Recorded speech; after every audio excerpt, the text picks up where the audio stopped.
Hello everyone, this is part 5 of What If Naruto Was a Puppeteer, and I hope you guys enjoy this video and to like, to subscribe, to see more, comment down below.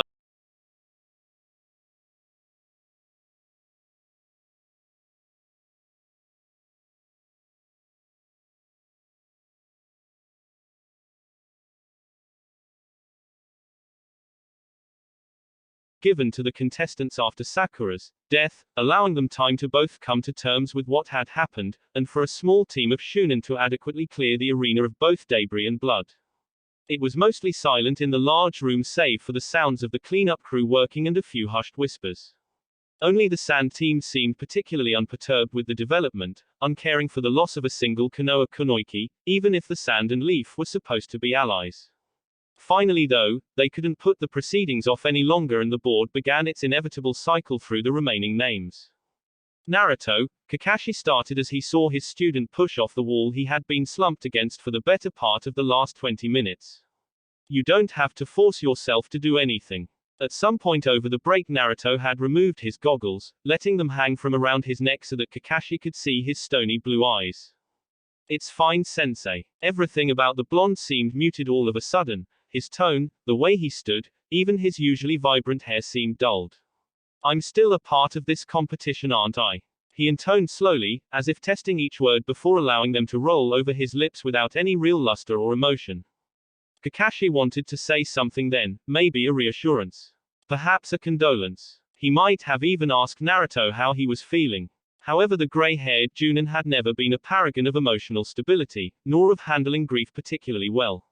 In the end he just nodded quietly and turned a dark eye on the arena himself as the board finally stopped on 2 names. Come on Shikamaru, let's just do this, Kiba growled as he stared across the arena at his opponent. His own voice lacked its usual unquenchable enthusiasm. The small white dog riding in his jacket gave a subdued yip of approval, having read the tone of the room. They hopped over the railing at the same moment Kankuro did, or Sabaku no Kankuro, as the board named him. Naruto wondered what he had to do to get an epitaph like that. It seemed rather generic for a Tsunagaku or shinobi. So, you're my opponent. Kankuro sniped, his features set into a scowl as one hand impatiently drummed against the wrap bundle on his back. All that weight for a mutt, oh, and his dog of course. Kiba naturally fell for the taunt, brash and impatient hothead that he was, and growled something unintelligible that may or may not have been for the benefit of Shikamaru more than the spectators. Naruto just sighed. He and the rest of the rookies knew an angered Kiba was both more and less dangerous. His attacks became wilder and more vicious, but they lost precision. That would be fatal if Naruto's suspicions over Kankuro proved true. The match was started and immediately Kiba bull rushed his opponent without a second thought, going down on all fours like the dogs the Inuzuka were so linked to. Kankuro only seemed briefly startled by the burst of speed, Kiba appearing within his guard in only a few seconds. He leaned back, but obviously not enough to escape the reach of Kiba's suddenly clawed hands as they raked up his face, causing more than a few of the genin to wince. Kankuro only stumbled back, not even crying out in pain. It was quickly revealed why when his face crumbled away. Behind it lay a disturbing and decidedly wooden, 3-eyed visage that suddenly began chattering in an unsettling manner. Naruto blinked as he saw the rest of the disguise fall away. At least his theory had been proven correct. There was another puppeteer at the exams. That was interesting. It lurched forward, looking to grab Kiba, which likely wouldn't have ended well given how many concealed weapons it likely held. Kiba was fast enough to jump back, not rash enough to engage the obviously unknown threat. Behind the puppet Kankuro emerged from the wrap bundle, confirming another of Naruto's suspicions at the same time. He was learning quite a bit already. As much as Sakura's deaths had confused and muddled his emotions, the chance to see a real-life Tsunagaku puppeteer, even if he was only a genin, was a childhood dream of his. Naruto thought his decision was likely a bad one. Knowing Kiba, the Inuzuka would have left the bundle alone, quite happy to chase the puppet about every which way like a dog with a toy. Unless of course Kankuro could not control the puppet from within the bandages, in which case why begin the match like that? Unless it was some kind of quick substitution. Naruto's mind was awhirl with thoughts watching this battle. Hey, you use dolls like Naruto, this should be a piece of cake. Kiba's comment made both Naruto and Kankuro's eyebrows twitch simultaneously. Naruto had to fight down the urge to point out that every time he had successfully snuck a puppet into the taijutsu spars, Kiba had never once beaten him. Kankuro, unused to the Inuzuka's boastful ways, took a little more offense to the comment. Please, like you could ever call a cheap imitation like that real puppeteering. Kankuro responded, the sneer plastered over his features stretching out his stylized face paint. And it certainly isn't playing with dolls. Let me show you how it's really done. Naruto's brow twitched again, wondering why everybody suddenly felt the urge to insult him. Whatever, come on Akamaru, let's go. It at least seemed that Kiba had learned something from growing up with Naruto, to attack the puppeteer and not the puppet. In this open and cover-less arena, a puppeteer couldn't hide, making him a sitting duck unless they had other means to defend or conceal themselves. It seemed Kankuro didn't, as evidenced by the look of shock on his face as both Kiba and Akamaru barreled towards him. It quickly turned into a smirk though as his fingers began to dance. Naruto wasn't sure why he had been expecting to understand the pattern of the other puppeteer's fingers. Maybe he was seeking validation for his own style through a pre-established one. In any case, the movement of Kankuro's fingers was complete gibberish to him. It was like trying to understand a new language the first time hearing it. It almost made the blonde feel silly for concealing his fingers with his too long jacket. But then, it did help to hide the ruse he pulled with Sakura's body. Something different swelled within him, pride. He had created an entirely new style of puppeteering separate from Suna's. Whether or not it was superior remained to be seen. Kankuro's puppet suddenly interjected itself between Kiba and the puppeteer, still chattering away in that irritating manner. Naruto briefly wondered if all Suna puppets did that. It was actually rather annoying. Various compartments opened up along the construct's barrel-like body. It certainly wasn't winning prizes for aesthetics, and began launching tightly packed bundles of senbon. Again, the blonde was forced to wonder if that was a design choice. It was certainly more intimidating, but a wider spread increased the likelihood of contact. Perhaps Kankuro lacked faith in his poison. Naruto had often wondered what kind of chemicals Suna could make considering their landscape's severe lacking when it came to plant life. Seeing the viscous green liquid dripping off the metal implements as they clattered to the ground, Naruto hazarded a guess at animal venoms. In any case, Kiba and Akamaru, now bearing a startling resemblance to his master through the use of a special clone technique, were able to dodge the hail of weaponry by twisting their body abruptly until they resembled twin tornadoes. Gatsuga. With a shared cry, man and dog sheared straight through the barrage of weaponry, taking out one of the puppet's forearms in the process. With a yank on his threads, which Naruto could occasionally see glinting in the light much to his amusement, the puppet jerked back over to its master. That was another thing bugging Naruto. The puppet had the uncanny ability to hover midair, as well as fly about at Kankuro's command. He desperately wanted to know how the boy was doing that and whether or not it was a trait of Suna puppeteering or unique to that particular puppet. Kiba broke off his attack, the two spinning Inuzuka suddenly separating and ricocheting off the floor. It was a diversion, as the dog-like genin managed to slip a smoke bomb onto the ground, filling the area around Kankuro with a thick purple smokescreen. Almost immediately, Kiba started up his attack again and soon the two rapidly spinning tornadoes were bouncing in and out of the smoke cloud. They left craters everywhere they hit, showing just how devastating the attack was. Naruto had never seen the attack before. It made him wonder when the rash braggart from the academy had grown up and become a serious contender for Shunin. Finally Kiba skidded to a stop, Akamaru mirroring him on the other side of the cloud as the henge finally wore off. The thick veil of smoke was finally dying down and Kiba grinned victoriously as Akamaru bounded over to him with a happy bark. Yeah, there's no way he's standing after that, boy. Kiba asserted, allowing the small white puppy to jump up on top of his head like the strangest hat ever. A chuckle broke through his reverie, the smoke finally clearing enough to reveal the puppet still standing at the center of it all. It was battered and missing two more limbs, but it was still operational, proven when Kankuro suddenly climbed out of its chest cavity. Naruto clicked his tongue in irritation. So he wasn't the only one to have thought of hiding within his puppet as a defensive measure. Figures. Ha, if you think Karasu would be destroyed from such a weak attack, then you're underestimating the Suna Puppet Corp. Kankuro asserted, a bit muffled due to the cloth he was holding up to his mouth. Kiba simply glared at the other boy as he motioned for Akamaru to hop down again. It doesn't matter now that you've gotten out. Come on boy, let's get him. When Akamaru only gave a whimper in response, the Inuzuka looked up worriedly. What's wrong, Akamaru? The dog slumped in his spiky brown hair, weakly trying to get up only to have his limbs fail him. A moment later and Kiba felt the very same effects travel through his body, causing his limbs to feel like lead.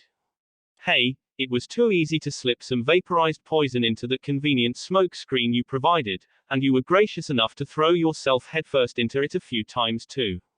You're just lucky I didn't use anything lethal, otherwise the pup there would have more than just a bit of trouble moving. Kankuro sneered, already walking back towards the stands, passing the proctor along the way. Call it, the mutt's done for. Just like he said, Kiba only managed to stumble a few paces forward, glaring so hard that Kankuro almost felt it, before falling forward. Be bastard, Kiba managed weakly, before passing out from the drug in his bloodstream. It only earned a derisive chuckle from Kankuro, who seemed more interested in sending challenging glances Naruto's way. The blonde gave the Suna puppeteer nothing back, staring forward with a stony face that betrayed nothing of his thoughts. He was more interested in what Kankuro had shown, intentionally or not, than any assumed challenge between the two. Yes, it would be interesting to pit his style against the very techniques that inspired him, but not his end goal. No, he had a much larger target than some fresh genin that was likely at the lowest rung in the puppeteer corp. Troublesome. Naruto glanced over, snapped out of his thoughts as Shikamaru lazily shuffled by, sending furtive glances over at his opponent. Said opponent scowled at everything as he vanished in a swirl of sand, reappearing down on the arena floor and following Shikamaru's slow progress to the floor with an intense gaze. It wasn't a particularly long or interesting match if Naruto was honest with himself. Gaara did show frightening control over the sand he kept contained within his gourd, as well as what seemed to be some kind of automatic 360-degree defense. After a few minutes of Shikamaru testing Gaara's defense, finding out that Gaara could still direct his sand while restrained, and generally avoiding being pummeled into a bloody paste by the unrelenting beige cloud, he finally just raised his hand and surrendered. It was obviously a lost cause. Nothing he could do would reach Gaara, he wasn't fast or strong enough to breach the seemingly impenetrable sand, and it was fairly obvious that the longer he stayed in the arena with the clearly unbalanced Suna genin, the higher the chance that he wouldn't be leaving it. Gaara for one seemed particularly irritated he had been denied a satisfying conclusion to his fight, muttering to himself disconcertingly the entire way back to his spot on the other balcony.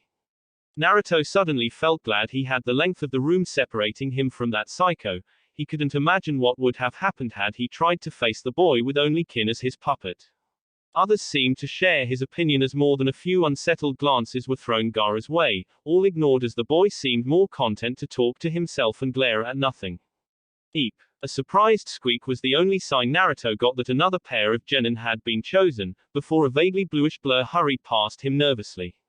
The sand kunoiki on the other hand chose a more extravagant way of getting to the floor, vaulting the railing and landing with a flourish of the long metal object she carried.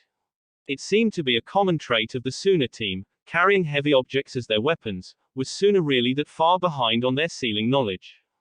I've heard of the Hyuga clan. Temari, as the board introduced her, started up, cutting off the proctor before he could begin the match. You're supposed to be undefeatable in close quarters combat or something, plus you have those funky eyes, right? Hinata shrank back on herself, her fingers coming up and pressing together nervously under the more confident Kunoiki's harsh gaze. I don't see it, all I see is a little girl playing ninja. The sandy-haired Kunoiki smirked and brought the massive metal bar around with a spin, opening it slightly to reveal it was a giant fan with a single blue circle inscribed on it. Well, don't worry girl, you won't get close enough for that to be an issue, I can promise you, Temari stated with an arrogant smirk. The proctor simply looked over in annoyance as if asking if he could start the match yet. He did so, and as his arm descended Temari was already in motion, bringing the fan around in a great swinging arc. From the balcony Naruto watched on in interest. He had read up on a few different Suna styles alongside puppeteering, and he wondered how a fan user would compare with a Hyuga. Hinata at least wasn't immediately defeated. She managed to jump out the way of the initial blast of wind that would have easily picked up her body and sent it crashing into the far wall. It wasn't particularly graceful, and when she picked herself up Naruto couldn't help but notice that she was sending furtive glances towards the section of the balcony holding Guy's team. It was a shame really. Naruto was actually rather interested in the Byakugan from an objective standpoint. People could argue about Dojutsu all they liked and whether or not the Sharingan was superior. In Naruto's eyes it was no contest. The ability to see that far in every direction as well as through object and people in minute detail, it was a puppeteer's dream. He wouldn't have to stay so close to his puppets to control them, and it would make integrating more intricate systems far easier. Not to mention they could see through genjutsu, a personal bane of his and a weakness brought to his attention during his confrontation with the Oto team. It seemed that Hinata only just realized this as she got to her feet, facing Temari and shifting into some semblance of a stance. "Be Byakugan." Her timid cry barely reached those leaning right up against the balcony like Naruto, but the change was significant. This time when Temari launched a wind blast, Hinata was able to see the chakra in it immediately, showing her the exact boundary of the blade-like projection of wind. Her movement was more fluid as she slipped around the blast. Motions that seemed ingrained deep in her muscle memory easily guided her around the next swing, and she was even able to slide under the third, more desperate and larger blast Temari sent when she saw her attacks were becoming less effective. Unfortunately, Hinata seemed hesitant to press any advantage she had, simply dodging the attacks instead of trying to move into a closer range so her taijutsu would actually be effective. Again, she kept sending those nervous glances up into the crowd, causing Naruto to look over and see the other Hyuga, the one they had met before the first exam, glaring down at her. He returned to staring at Hinata intently, her movements fascinating him as he wondered just what she was seeing through those eyes of hers. Hinata's gaze slid over to him as she seemed to catch his intent look, blinking in surprise. The blonde wasn't exactly sure what happened at that moment, but it seemed for the better. Hinata appeared to reaffirm her stance, her eyes setting into a modicum of determination. Meanwhile, Temari finally seemed to realize her current tactics were ineffective and seemed in the process of opening her battle fan up more. Hinata finally pressed the attack, running forward in that brief lull between wind blasts. Temari swung wildly, but Hinata's hand glowed with chakra. A quick swipe down at the right moment cut a gap right through the wind blast, large enough for the petite Hyuga to slip through. Suddenly, she was right inside Temari's guard. Temari proved to be no slouch with her weapon in close combat, however there was a reason Hyuga was so feared in taijutsu. It was little known, but because the Byakugan allowed them to actually see their opponent's chakra system, they were able to see the flow of their enemy's chakra, actually anticipating their movements somewhat. That, combined with the devastatingly efficient Juken that could lock down the Tenketsu and prevent said chakra flow, made him nearly unsurpassed at close range. Only the Uchiha, with the Sharingan's predictive abilities, were able to keep up with them in taijutsu, and often, even that wasn't enough. The Juken still proved superior here. Temari was caught off guard by Hinata suddenly diverting her fan to one side with an unexpected and well-placed palm strike. The fan swung wide, and for a fraction of a moment Temari's midsection was completely exposed. In that instant Naruto was privy to what few had seen outside of the Hyuga compound and survived to tell about it. Hinata's hands moved as blurs, her pupil-less eyes darting about at the same speed as she closed one, then two, then four Tenketsu all in a row. She didn't stop there though, using Temari's shock and surprise against her as she took advantage of the girl's sudden immobilization to finish her off. "I'm not playing ninja," Hinata managed, some semblance of actual confidence managing to come through in her voice as Temari dropped to the ground, her face seemingly frozen in an expression of shock.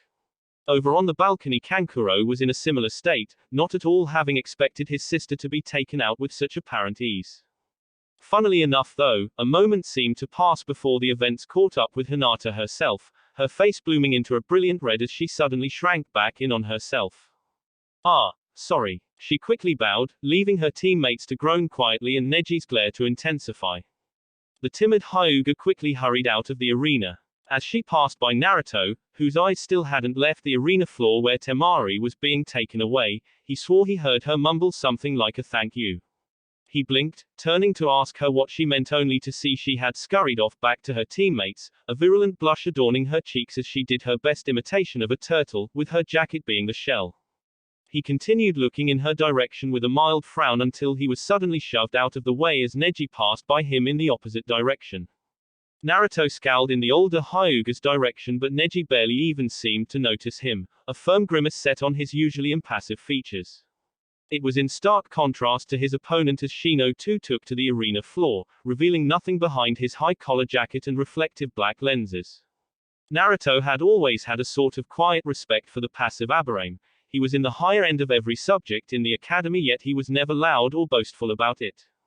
Of course, in this instance it didn't particularly improve his chances against his current opponent, a prodigy in his own right and the previous graduating class Rookie of the Year. Normally Naruto didn't take stock in such titles, but simply seeing the confident, disinterested way he stood and the calm, level glare he maintained with his faintly gray eyes, he knew Shino would be in for a tough fight. Wordlessly, the long-haired boy activated his Byakugan, an impressive feat by its own right at his age, and with what looked suspiciously like a calming breath, he allowed a smirk to take the place of his scowl. You might as well give in now, Aburame. I can see every one of the Kikaichu beetles swarming in your body, as well as the trap you were attempting to set up around me. A few of the spectators turned a little green at the knowledge there were insects inside of the Aburame, proven as a few scuttled out of what looked like tiny paws in his neck. However, Shino remained impassive, titling his head slightly as the proctor raised his arm to initiate the fight. Seeing does not predicate being able to act. Shino intoned monotonously, adjusting his glasses until they reflected the ceiling lights ominously. Why? Because sometimes you cannot trust your eyes. When the hand descended, both boys immediately acted. Most were confused as Neji suddenly rushed in a seemingly random direction, Shino chasing after him. The Hyuga vaulted through the air, again seemingly without reason, only for the part of the floor he jumped to suddenly come alive with tiny, crawling insects. In a split second, his body whirled around, his movements infinitely more graceful and perfectly coordinated than Hinata's.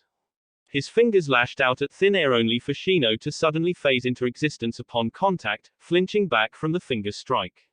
Across the room the other, Shino, dissolved into a swarming black mass of Kikaichu that immediately rushed to protect its master and hive. Neji didn't stop with a single finger strike, he was unrelenting as his narrowed eyes darted from spot to spot, picking out the minute tenketsu that controlled his opponent's vital chakra flow. By the time he was done, Shino was on the floor, a look of obvious pain straining to get past his stoic facade as Neji poised 2 fingers above a spot on his shoulder. Surrender, Neji stated coldly, his fingertips humming with a faint blue glow that was obviously more a show of force than part of any necessary measures for the Juken. One more strike, and I will have blocked off the necessary chakra required to control your swarm. They will literally eat you from the inside. Shino quickly complied, seeing he was both outclassed and sorely underprepared to face an opponent as ruthless as Neji. Obviously, being a teammate with Hinata hadn't helped him face a Byakugan user, but then Hinata wasn't exactly the paragon, nor even the standard of her clan. I always trust my eyes, they see everything, Aburame, Neji said as he walked away from the fight. Yet again the loser needed to be carried out of the arena. It looked like Hinata wanted to rush and see her teammate, but at that moment the winners of the preliminary fights were all called down to the arena floor where the Hokage could address them. Congratulations all of you for advancing this far. In the final rounds of the Shunin exams you will finally be allowed to place all your honed battle skills and disciplines on display. Naruto caught the Hokage glancing across at him for a split second, a strange expression on the old man's face for a brief instant. Accordingly, the final exam will take place 1 month from now. He waited for any kind of objections or comments, but they never came. The Genin simply stood waiting patiently, or in Hinata's case trying to appear as small and unnoticeable as possible. Good, this should grant you sufficient time to come up with new battle strategies for your opponents, as they are no longer unknowns as they have been so far. It will also be a good opportunity to rest up, take stock of your own abilities and evolve them accordingly. At that, Naruto had to fight down a small smirk. Evolving his abilities sounded good. Now, before we can continue, there is one more matter to attend. Everybody will need to take one of the pieces of paper from the box Anko here is holding. Said woman simply smirked in their direction, jiggling the simple wooden box she held and messing up the slips of paper inside. Hear that, kiddies? Just stay where you are and I'll come along right up to you, okay? She wore a near feral grin as she moved down the line of assembled genin until each of them had a slip. Naruto couldn't help but notice as he rummaged around in the box that Anko seemed to be eyeing him up intently, not even bothering to hide it. He glanced down at the slip in his hand, unfurling it to reveal the large and bold number 6. Looking down the line he saw the other competitors had similar numbers in their hands. Good, good, the Hokage started, taking a long drag of his pipe rather unprofessionally, before continuing, if each contestant would call out the number then. He looked to the end of the line where Kankuro stood. 5. The sooner Puppeteer stated gruffly. 1. A perfectly youthful number, I bet Guy-sensei would be proud. Lee called out exuberantly, everybody ignoring the boisterous reply from somewhere on the balcony. The Hokage quickly moved on before that could go anywhere. 8. Gaara stated after a moment, snarling at the piece of paper in his hands, it likely meant a late fight. 2. Sasuke drawled indifferently, his face a blank mask as it had been since Sakura's death. F4. Hinata squeaked nervously, looking along the line a bit further to where Neji suddenly gained a cruel and victorious smirk, having come to the same conclusion as Naruto had concerning the numbers. 6. Naruto intoned softly, nobody questioning his curt, almost whispered answer, similar to Sasuke. However, he too was looking down the line like Neji, eyeing up Kankuro with a gaze hidden by his goggles. 3. Neji finished, still staring intently at Hinata, who only seemed to shrink under his gaze. She suddenly seemed very glad for the buffer of Naruto between the two. The Hokage nodded as they finished, puffing on his pipe again and blowing out a wispy white cloud before continuing. And that leaves number 7 for Yamanaka-san, good. Then the matchups are decided for the last round of the Shunin exams. Numbers 1 and 2, 3 and 4, 5 and 6 as well as 7 and 8 will fight one another to proceed further into the tournament. He raised a hand, preempting the questions he could already see percolating on a few of the participants' tongues. While the final exam will be in the style of a tournament, for the benefit of the visiting judges and spectators, not only the winner of the tournament will be allowed to become Shunin. In fact, even they may not make the rank. Again he raised a hand, quietening the questions before they could be asked. During the tournament, you will be assessed on the qualities we believe Shunin should possess. This means that even if you were to be defeated in the first round, but still manage to showcase these traits, you will advance in rank. However, one who manages to win the tournament, yet display none of these qualities, will be as likely to fail as any of you. As of this point, all of you have the potential to be made Shunin. The Hokage nodded once at the assembled genin. Do your villages and your nations proud. And with those parting words he left the genin to mill about or return to their sensei. Naruto took the opportunity to make for the door of the tower, he just wanted to get out of this forest as fast as possible. He felt like it would be a long month ahead of him. Already thoughts and ideas, inspired by what he had seen today alone, swirled through his mind. However, there was also the emotional turmoil he felt just beneath the surface he badly needed to sort out. In any case, some rest in the comfortable, familiar environment of his apartment would do him good. He needed to have puppets on hand that just weren't kin. As he passed through the door out into the forest, he was stopped by Kakashi rushing up to him. Naruto, good, you didn't vanish, he said, causing Naruto to grumble in his mind. He had been about to. I wanted to talk to you about the month break. I arranged to have you trained by a Junin instructor called Ebisu. Naruto blinked at that. Despite the cold, rather bland tone Kakashi was using, the Junin was holding his emotions back well. That shows remarkable prescience considering we had no idea whether or not I would pass before today. Naruto drawled, matching Kakashi's bleak tone note for note. The gray-haired man shrugged like it was inconsequential. I had faith in my students, he smiled, although it seemed rather forced, and arranged training for all three of you, in case you needed it. I'll be taking Sasuke with me, we need him to unlock the Sharingan and right now I'm the only one in the village with one. Ebisu is a private instructor who has trained a number of Shunin up to levels acceptable for Junin. I'm sure he can find something to work on with you. Naruto paused, considering it for a moment. He somewhat remembered a man named Ebisu from his limited interactions with the Hokage's grandson. The man seemed not to like him very much. Thank you, but it won't be necessary, Naruto finally admitted quietly. I have a lot to work on by myself over the break if I am to be ready for opponents like Gaara, Neji and Sasuke. An instructor who does not understand my discipline will only be a hindrance. Kakashi studied him for a moment before apparently finding something in Naruto's features the blonde personally didn't think was there. He nodded slowly with another strained smile. Okay, I understand. Sometimes it is better to be alone to deal with issues like this. He nodded again, this time more to himself than anything. Hey, I had to trade one of my rarer Ikas to Ebisu just to get him to agree, you know, so you owe me, all right. Naruto stared at the Junin curiously for a few moments before nodding, albeit with hesitation. Even if he was sure the man was joking, Naruto didn't like to owe anybody anything. He turned to leave only to get stopped again. This time Kakashi's features were indecipherable. But if you need anything, Naruto, even if it's just to talk, you'll come see me, okay? Again Naruto paused before giving a slow, uncertain nod, earning a smile from the silver-haired man that seemed a little more genuine. With that out of the way, he left. Kakashi waited until the blonde was out of his sight and range of senses before he let out a sigh. He placed a hand on his forehead and slowly ran it through his hair, his posture slumped and despondent. Taking another minute to compose himself, which included wiping away the very beginnings of a tear trying to form in his visible eye, he turned back and headed for the tower. He needed to collect Sasuke. It was going to be a long month, for everybody.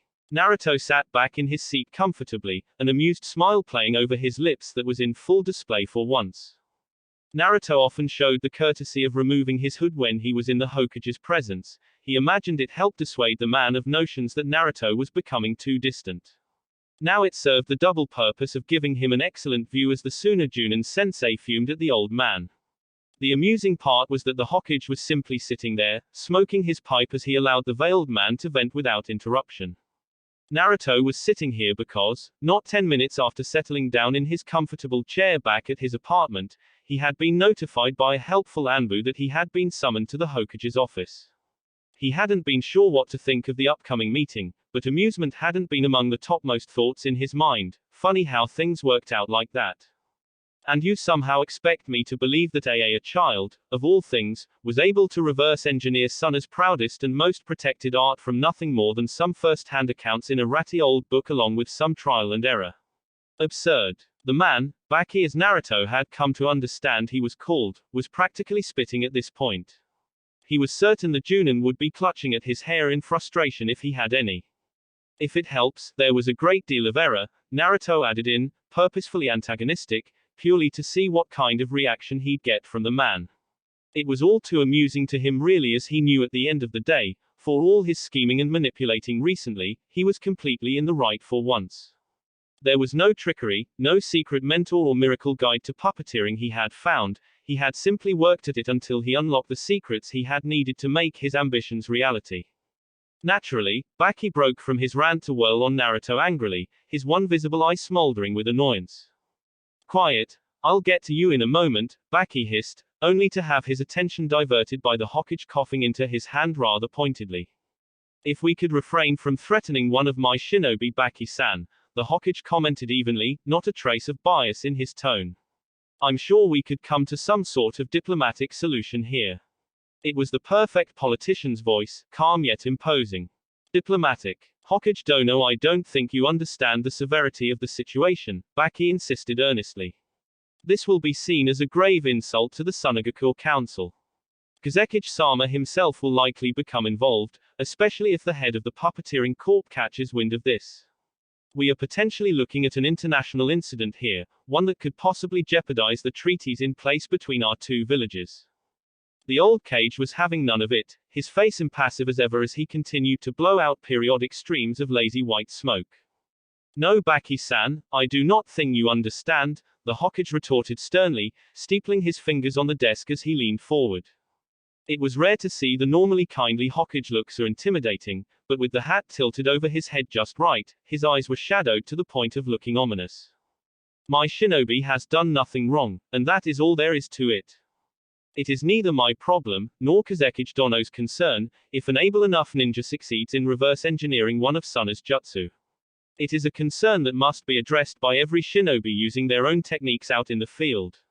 Considering the age and success of the Puppeteer Corp in the past, it honestly surprises me this has not happened sooner. The man leaned back and gave a congenial smile, wiping away his previous image as if it had never occurred.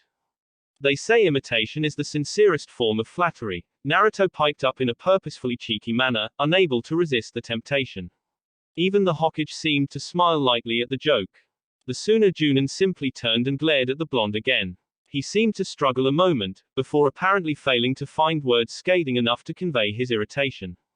Quite, he forced through gritted teeth, his eye twitching at Naruto's cocky smirk. In any case, I'm sure that Kazekage-sama will be in correspondence with you. This is a grave issue that I'm sure will have far-reaching ramifications. The man turned his lone eye on Naruto, narrowed threateningly. Of that you can be sure. With that, he finally stormed out of the room, absently motioning for Kankuro, who had been sitting in the room quietly until then, to follow. The boy stood, before hesitating and looking back around at Naruto, who was still maintaining his confident grin. So, you really did it? The young puppeteer asked slowly, wary of the Hokage's curious eye. You reversed engineered puppeteering just by trying to. Naruto's grin grew as he quickly nodded. Yeah, took me years to. Naruto answered in a chipper tone, causing Kankuro's face to screw up in confusion for a moment. Although, if it helps assuage your ego, I believe the two styles are quite different. The other boy seemed to be internally warring with conflicting feelings of awe, disbelief and irritation. Finally, he seemed to settle on some kind of fallback, as if by some safety mechanism, sneering as he left the room. Whatever, I suppose I'll just have to show you what real puppeteering is in our match. He muttered snidely, ignoring when Naruto waved after him with that same bright smile. Looking forward to it, he called, only to get no response, allowing him to turn back around with a small chuckle. His amusement seemed to only be shared in part by the Hokage, who was looking at him with a mixture of pride and exasperation. It was an odd combination and seemed to deepen the man's wrinkles substantially. I do wish you wouldn't antagonize the foreign shinobi like that, Naruto-kun, the Sandaime chided lightly, but without much real intent behind the words. It's a dangerous game to be playing, especially internationally. Forgive me, Hokage-sama, it is so rare I find myself in such an advantageous and unambiguously justified position, Naruto replied in an uncharacteristically flippant manner. I had to take what I could. It earned him an earnest, if not slightly strained chuckle from the elder man. Yes, I do believe you're right, but, rare, Naruto. The Hokage asked. You wouldn't be hiding things of equal importance, would you? He seemed only half serious, his eyes already beginning to drift to the paperwork on his desk. Naruto assumed that in the Hokage's eyes the matter was essentially closed. He would discuss it with the Kazekage, likely during the Shunin finals when they could do so in person. Some small, token reparation would be paid that wouldn't satisfy anything for Suna other than to make them appear to come out without a complete loss. Ultimately though, there was nothing else the hidden sand could do. Naruto held the high ground. Of course not, Hokage-sama, Naruto replied with a thrown-in chuckle, hiding the subtle twitch of his finger within his jacket sleeves. His face betrayed nothing. With that settled, the Hokage was quick to dismiss him, allowing the blonde to gratefully escape his probing eye back out into the village. He didn't take more than a handful of steps before he had the unsettling feeling of being watched. It wasn't anything concrete, just a tingle on the back of his neck. Some might have called it paranoia, and Naruto wouldn't have denied it, but he was a shinobi. Paranoia to them was simply a well-placed regard for their own well-being. Most would agree that, considering their line of work, a healthy sense of their surroundings was granted.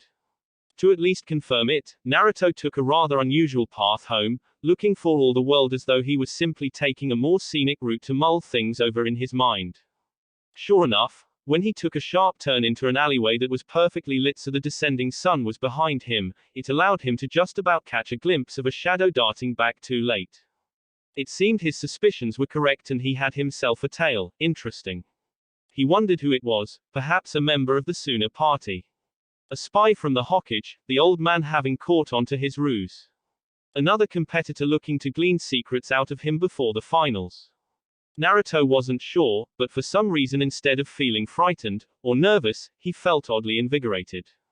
It was as though a long dormant feeling of competition had been aroused within him, causing a slight smirk to break out over his features before being quickly schooled.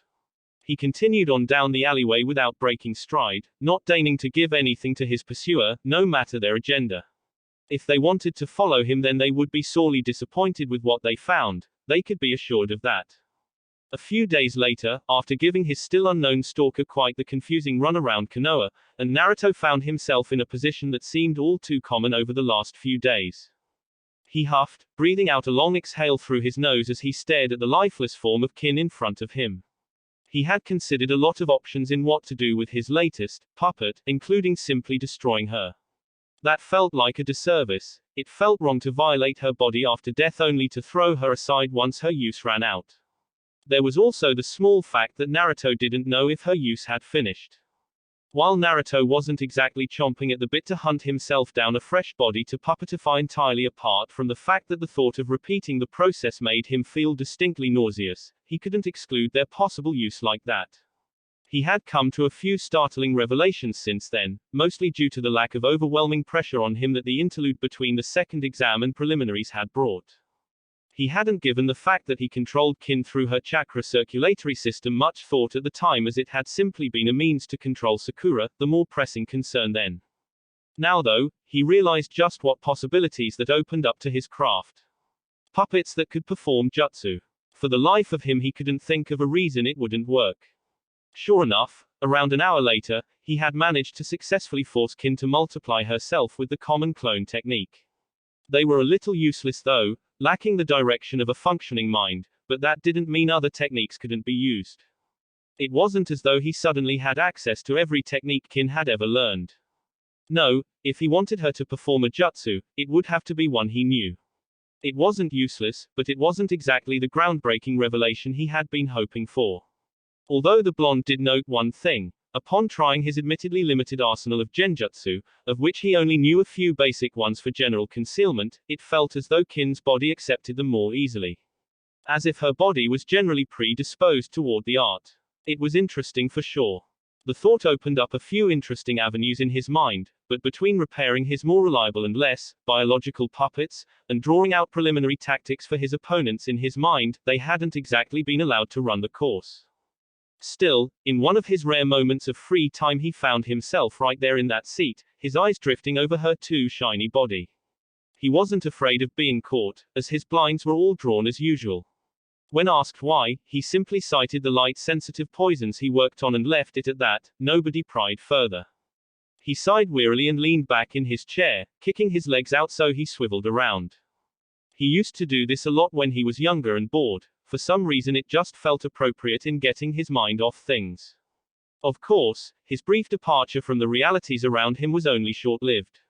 As he came to a stop, he found his gaze now directed at the wall he had turned into a makeshift noteboard. This was his side project for the month, aside from improving himself and his puppets, and being entertaining as possible for his stalker, he felt this was prudent.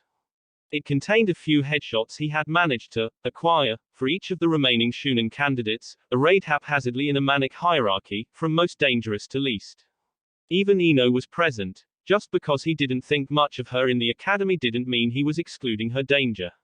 One good hit from her clan's famous technique and he was finished, no matter how extraordinary the circumstances would have to be to corral him into the necessary position. Beside each picture was a bare-bones breakdown of their skills based on what he had seen, notes on possible counters, as well as very preliminary ideas on puppet modifications he could make. The problem seemed to be spacing. He had a lot of potential opponents with very varied abilities he would need to counter, and only finite space in his puppets. Somewhere on the messy and complex vortex of notes he had tacked up, the word, fuinjutsu, was circled vigorously. He needed more space on and within his constructs, and that seemed his best option. Slowly his eyes drifted up the makeshift diorama to the picture staring bleakly out at him from the top. Gaara, naturally, capped the hierarchy, the brutality and versatility he showed with his sand easily securing him the position of most dangerous opponent in these exams. And of course, in the counter ideas section next to his profile, Naruto had absolutely nothing. But it had only been a few days and he had a few weeks to prepare, so he wasn't worrying. Yet, just for the sake of it he stared at the picture for a while before sighing, running a hand through his hair slowly and cracking his neck. Just looking at that kid's picture gave him the creeps. He needed his mind on something else, maybe even some fresh air. On that note Naruto pushed off the floor, swiveling on the chair once before bounding to his feet, grabbing his jacket and promptly trudging out the door.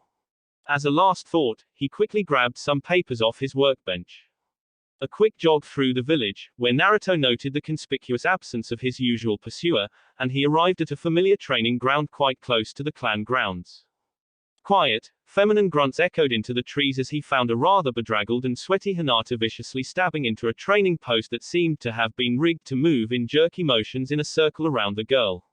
With her Byakugan blaring, it only took her moments to notice his arrival. With a small squeak of surprise that seemed par for the course, all the aggression she had been displaying vanished. It was a shame. That side of her was a marked improvement on her usual timid persona. Naruto-kun. She started in surprise, her fingers coming up to poke nervously against on another. It was an annoying habit, but at least she didn't stutter his name anymore. He slid his hood back and pasted a warm smile on his face that had no right being there considering his pallid skin tone and the dark shadows under his eyes. Hey Hinata, did I catch you at a bad time? He asked, mostly out of habit. He didn't think he could catch Hinata at a bad time, at least to her.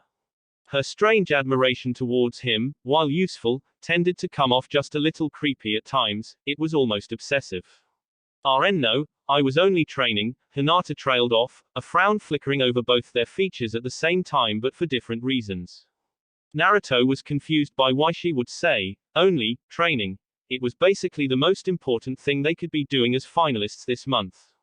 Naruto chalked it up to Hinata's dysfunctional family life, that he had pieced together somewhat from snippets during their talks, and left it at that. Well, I have this for you. He idly motioned with the small stack of papers in his hands. It was still a pain dealing with his contacts in Nami no Kuni, but he was getting better. Nowadays he only needed Hinata's personal advice on a few, more complicated matters. The girl took the offered sheaf gingerly, looking down at it confusedly. Hokage-sama still assigns you this task, even during the Shunin exams? She asked in her soft, inoffensive tone. Naruto simply smiled and shrugged in a, what can you do, manner. He said that the village still runs, even if the Hokage has other business. Personally I think he's trying to make me give up on it, but we won't give him the satisfaction right. He gave the girl a conspiratorial wink which immediately sent a rush of blood to her cheeks.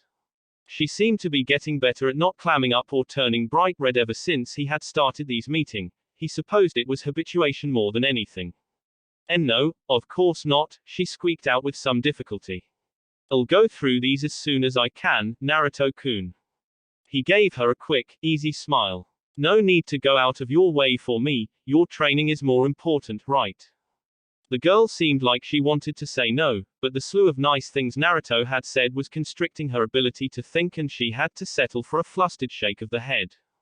Well, you're up against Neji, right? From what I saw of him you're gonna have a tough time of it, but I'm sure you'll manage something.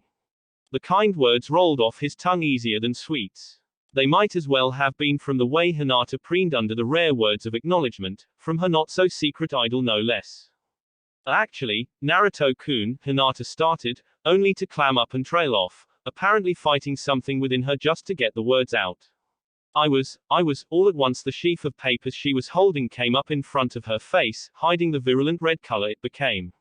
A washopping you old help me. She finally blurted out all at once in a long, unintelligible stream of words.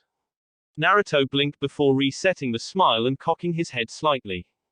I'd be happy to help Hinata, the blonde replied congenially, internally hoping that whatever she asked wouldn't take up too much of his time. You've already done so much for me, and I told you, I owe you one. The girl gave an excited squeal, not having expected Naruto to accept. When she realized he was still looking at her expectantly she nearly went into turtle mode. Then maybe you could help me train. I know I'm not the best, but I would at least like to show cousin Neji that I'm not a failure like he believes. The additional names that she mentally added alongside Neji's went unspoken, even if they shimmered in her determination-filled eyes. Anxiety and hopelessness began to replace the warm feelings when she saw Naruto frown to himself. I understand if you. She was cut off with another squeak as Naruto quickly interjected, no, it's not that I don't want to help, it's just, well. He struggled with a nice way to put it because bottom line, he didn't want to help. Training Hinata up to any sort of decent standard that she could evenly face off against Neji would take up way too much of his already precious and limited time, if it was even possible. However, the girl had proved an invaluable, if unaware ally in dealing with his budding network of informants. Well, I'm not sure what I could do to help you if I'm honest, unless I let you practice your Juken on me, which I have to say doesn't sound all that appealing. He frowned again, trying to find a compromise here as he saw Hinata's expression become increasingly despondent. I'm not great at taijutsu myself, as you know, certainly not on Neji's level, and none of my puppets have chakra networks. So unless you have a spare, functioning chakra network just lying around, Naruto's eyes went wide as a realization struck him like a ton of bricks. Suddenly the obvious answer to help both himself and Hinata at the same time came to him, a grin splitting his features. Actually, I might have just the thing. Hinata's eyes lit back up with hope as Naruto nodded to himself, his eyes distant. Ah really? She asked hopefully, but it seemed to go completely unnoticed by the thoughtful teen. His mind was miles away. Yeah, that could work. He nodded to himself more resolutely before turning back to Hinata as if he had just remembered she was there. Meet me back in this training ground in 3 days, okay? And with that, he took off, leaving Hinata to gawk after him. She had felt his determination and passion wash over her like a tidal wave just then as his steely blue eye met with her own. After sufficiently romanticizing the moment over and over in her head for a few minutes, Hinata allowed a goofy grin to slip over his lips before falling back into the grass, her cheeks a cherry red. A few days later and Naruto kept his word, showing up at the training ground with a guest in tow. Admittedly, he had almost missed the meeting due to exhaustion, and the only reason he had woken up when he did was because he fell off his chair, but the little details didn't matter. He was grinning rather proudly as Hinata arrived, eyeing up the familiar puppet standing next to him curiously. Well, he asked conversationally as he glanced at the puppet. Didn't I say I would come up with a solution? He seemed rather pleased with himself, all things considered. And why not? It was the perfect solution. Hinata gained some practice and hopefully with it, some confidence. He gained experience both in controlling his latest puppet, which would increase his skill in general, and at the same time he would have some practice fighting against a Hyuga. It would be invaluable knowledge when it came down to fighting Neji, or by some miracle, Hinata, in the finals. The puppet? She asked hesitantly, glancing at the figure with a mix of curiosity and anxiety. Something about the glassy eyes and ever-present grin on the almost human face unsettled her. Yes, the puppet. Go on, take a look, Naruto insisted, not one to be put off by Hinata's naturally cautious nature, especially as used to it as he was by now. When the girl walked closer to glance over the puppet's body, he just sighed, feeling like he was talking to a child. No, I mean take a look, he stressed, staring at the girl neutrally for a few moments until realization apparently struck. Oh. The girl quickly activated her Byakugan after a quick hand seal only to gasp in surprise, nearly deactivating her Dujutsu in her shock. But how? I mean it, but, she glanced across as Naruto only to see him grin proudly. Impressive, right? It took a lot of work, but I think I nailed it. Nailed this, acting more like it, not that Naruto let those thoughts show on his face. Hinata's eyes just widened, whether in awe or something else, Naruto couldn't tell. So it's not real? She asked after a moment's hesitation, for some reason unable to tear away her gaze from the intricate system of brightly glowing pathways running through the puppet's body. It was so carefully interwoven into what seemed like real muscle that Hinata couldn't quite believe it was artificial. Although the hollowed out inside of the puppet and the numerous seals, traps and weapons inside at least partly assuaged those concerns. Nope, all completely artificial, Naruto lied easily, keeping his easy smile on his face to ease Hinata's budding concerns. This was a crux moment for him. If she didn't believe him, or decided to go to somebody about this, he would have to take action and it likely would be pleasant for either parties. After a moment though, Hinata gave the blonde a timid smile, deactivating her Byakugan.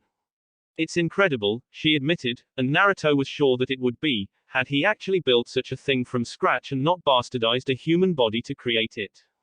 Yeah, it was a kind of side project of mine to see if I could recreate a human body from the ground up using only artificial components. He chuckled hollowly, but Hinata couldn't seem to tell the difference. Harder than it looks, I have to say. In more ways than one, however, if anything Hinata's awe only increased. So when you said, in the preliminaries, that you had never used it before, she trailed, getting a quick nod from the spiky blonde. Yeah, she was more of an experiment than an actual attempt at creating a workable puppet, but I didn't have anything else to use at the time. She was never supposed to be used as a puppet at all, in fact. Well, at least that part was true. But it worked out in the end, and now I can use her to help you. Upon Hinata's quizzical gaze he grinned.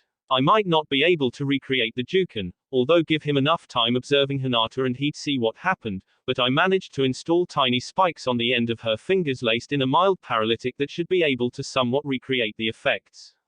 Man, did it take a while to work out a pressure-based delivery method that wouldn't screw up the dosages. Yes, sir. Hinata glanced at the puppet again, still just a little confused about what he wanted to do. However, when she looked back, Naruto had vanished, leaving behind only Kina and his voice drifting on the breeze. So, start dodging. Hinata groaned piteously as she forced her head not to loll one side. If it did, her unresponsive body would likely overbalance from where it was leant up against a tree trunk, forcing her to the ground, again. Her entire body felt numb, a faint ache traveling through her limbs where feeling actually remained.